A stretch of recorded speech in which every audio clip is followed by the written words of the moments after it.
Hello students, अनिमा classes में आपका स्वागत है। मैं आज आप लोगों को क्लास 6 का मैथ का पार्ट 4 गुणनखंड इस चैप्टर के प्रश्नावली 4.1 प्रश्नावली 4.2 इन दोनों ही एक्सरसाइज को एक साथ करवाऊंगी। ठीक है, इन दोनों एक्सरसाइज को पूरे अच्छे से समझाऊंगी। ठीक है, अगर मैं आप लोगों को बता देती हूँ कि क्लास 6 से लेकर 12 तक के जितने भी स्टूडेंट्स हैं उन लोगों को मैं बता दे रही हूँ कि उन लोगों का हर एक सब्जेक्ट का, चाहे वो हिस्ट्री हो, ज्योग्राफी हो, सिविक्स हो, साइंस हो, हिंदी हो, इंग्लिश हो या फिर मैथ्स हो, हर एक सब्जेक्ट का आपका हर एक चैप्टर का क्लास नोट्स, लेक्चर वीडियो और तो प्रश्नोत्तर वीडियो आपको अनिमा क्लासेस में मिल जाएगा पूरा डिटेल में। तो आप लोग प्लीज अनिमा क्लासेस को सब्सक्राइब कीजिए, तो आप लोगों का जितना भी डाउट है वो सारा खत्म हो जाएगा। और तो और इसके साथ साथ क्लास 8 से लेकर 12 तक के जितने भी स्टूडेंट्स हैं उन लोगों को मैं बता दे रही हूँ, उन लोगों को हर एक सब्जेक्ट का, हर एक चैप्टर का आपको प्रीवियस ईयर क्वेश्चन भी आपको अवेलेबल हो जाएगा। तो आप लोग प्लीज अनिमा क्लासेस को सब्सक्राइब कर लीजिए। ठीक है, तो चलिए इस वीडियो को स्टार्ट करती हूँ। पहला हम लोग का क्वेश्चन है, निम्नलिखित में से अभाज्य संख्याएं 2, 7, 10, 9, 11, 27, 31, 30, 12, 16, 97, 91, 98 और 15, तो इन सब में अभाज्य संख्या बताना है। यानी कि अभाज्य संख्या किसे कहा जाता है, मैंने आप लोगों को बताई हूँ इसके इंट्रोडक्शन में कि अभाज्य संख्या किसे कहा जाता है। वो संख्या है जो सिर्फ 1 से और खुद से भाग दिया जा सके जिसको, ठीक है, उसके अतिरिक्त वो और कोई भी एक संख्या से वो भागफल उसका ना निकले, यानी कि उसे भाग नहीं दिया जा सकता है। तो क्या क्या होगा, 2 होगा, 7 होगा, 11 होगा, 31 होगा, 3 होगा और 97 होगा।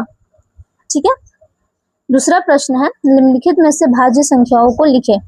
अब भाज्य संख्या लिखना है, यानी कि ऐसा कौन सा संख्या है जो खुद से और 1 के अलावा भी कई संख्याओं से विभाजित है।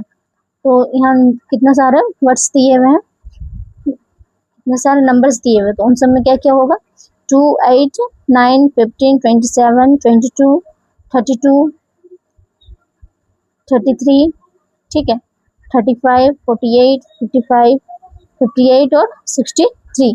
ठीक है, तीसरा प्रश्न में हम लोग को पूछा गया है कि निम्नलिखित संख्याओं के बीच सभी अभाज्य संख्याओं को लिखें। पहला में है 12 से 20 तक, यानी कि इसमें अभाज्य संख्या लिखना है कि 12 से 20 तक ऐसा कौन सा संख्या है जो अभाज्य है, यानी कि जो सिर्फ 1 से और खुद से भाज्य होता है। तो क्या क्या होगा, 13, 17 और 19। दूसरा में 1 से लेके 30 तक, तो क्या क्या होगा, 2, 3, 5, 7, 11, 13, 17, 19, 23 और 29। ठीक है, और तीसरा है 70 से 90, तो क्या क्या होगा, 71, 73, 89, 83 और 79। ठीक है, चौथा प्रश्न है, 40 से कम सभी अभाज्य संख्याओं को लिखें। 40 से कम सारे अभाज्य संख्या को लिखना है आप लोग को। ठीक है, 4 हो गया, 6, 8, 10, इसमें सभी भाज्य संख्या को लिखना है। ठीक है, तो क्या क्या होगा, 4, 6, 8, 9, 10, 12, 14, 15, 16, 18, 20, 21, 22, 24, 25, 26, 27, 28, 30, 32, 33, 34, 35, 36, 38 और 39। ठीक है, पांचवा प्रश्न है, अभाज्य युग्म क्या है। 2 अभाज्य युग्म को लिखें। अभाज्य संख्याओं के युग्म जिनके बीच 2 का अंतर हो अभाज्य युग्म कहलाते हैं। जैसे 3 और 5, 5 और 7, इन दोनों के बीच 2 का अंतर है। ठीक है, यहाँ ये एक्सरसाइज कंप्लीट हो चुका है। अब हम लोग नेक्स्ट एक्सरसाइज में जाएंगे, यानी कि 4.2 में। ठीक है, प्रश्नावली 4.2, पहला प्रश्न है, निम्न में के सर्व गुणनखंड निकालिए। यानी कि इसका गुणनखंड निकालना है, तो 6 और 9 में गुणनखंड क्या क्या आएगा, 1 और 3।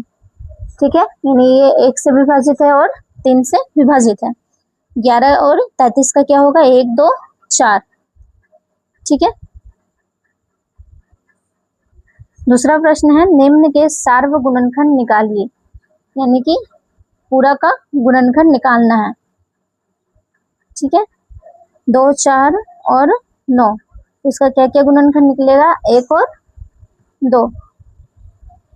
6 इंट्रोडक्शन में आप लोग बता चुकी है गुणनखंड कैसे निकालना है, तो आप लोग इंट्रोडक्शन का वीडियो देख लीजिएगा, ठीक है। गुणनखंड कैसे निकालना है, यहाँ पे बस आप लोगों को आंसर दिया हुआ है। तीसरा प्रश्न में है, निम्न के प्रथम 3 सार्वगुणज लिखिए। 3 और 5 का होगा, 3 सार्वगुणज क्या क्या होगा, 15, 30 और 45। 3 और 4 का होगा 12, 24 और 36। चौथा प्रश्न का है कि 30 से छोटी 2 और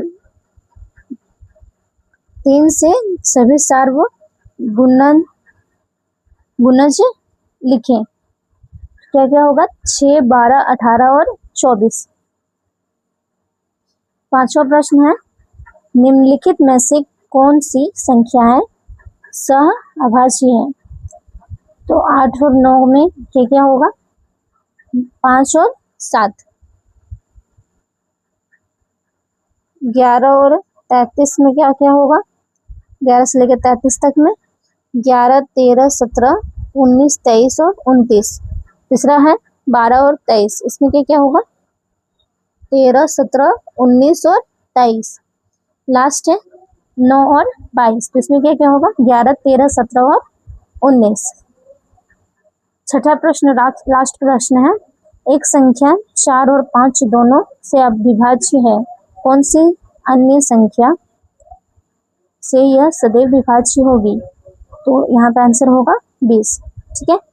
मैं आज आप लोगों को चैप्टर 4 के गुणनखंड के सारे प्रश्न उत्तर करवा चुकी हूँ।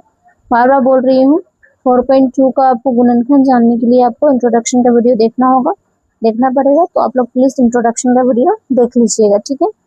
आपको अन्य क्लासेस में मिल जाएगा। और तो और मैं बार बार बोल रही हूँ कि क्लास 6 से लेकर 12 तक के हर एक स्टूडेंट का जो डाउट है वो आपका अनिमा क्लासेस में आपका सॉल्व हो जाएगा। तो आप लोग प्लीज अनिमा क्लासेस को सब्सक्राइब कीजिए।